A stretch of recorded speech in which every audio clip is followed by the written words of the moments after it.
وعلیکم السلام ورحمۃ اللہ۔ بسم اللہ الرحمن الرحیم۔ سوال ہے، کیا ہم دو نمازوں کو اکٹھا کر کے پڑھ سکتے ہیں؟ ظہر عصر کو، مغرب اور عشاء کو اکٹھا کر کے پڑھا جا سکتا ہے؟ بھائی فرما رہے ہیں کہ صحیح مسلم اور بخاری میں اوپر تلے 10 احادیث ہیں نمازیں اکٹھی کرنے کی۔ اصل میں جیسے رفع الیدین کی 400 سے زیادہ حدیثیں ہیں نا، لیکن حدیث ایک ہی ہے، تو انہی کو مطلب مختلف صحابہ کرام بیان کرتے ہیں، تو وہ تقریباً 400 سے زائد طرق اس کے بنتے ہیں۔ اسی طرح یہ موقع جو ہیں وہ 2-3 ہیں، وہ مختلف صحابہ نے بیان کیا تو 10 سے زیادہ بن گئیں روایات۔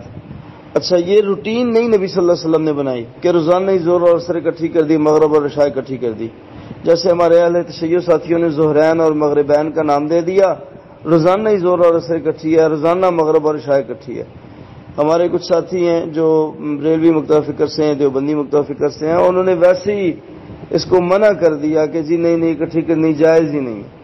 تو جو مکتبہ فکر اہل حدیث ہے، یہ اصل میں نبی صلی اللہ علیہ وسلم ہی کا وہ دین ہے جو آپ نے بیان فرمایا ہے، تو یہ اسی بات کا قائل ہے کہ نبی صلی اللہ علیہ وسلم نے اکٹھی بھی کی ہیں اور نہیں بھی کی۔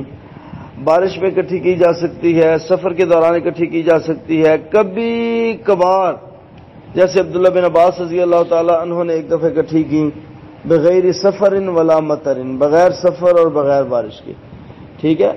تو لیکن ایسے نہیں ہے کہ روزانہ ہی سہولت دینے کے لیے اکٹھی کر دی، یہ جائز نہیں ہے، ٹھیک ہے۔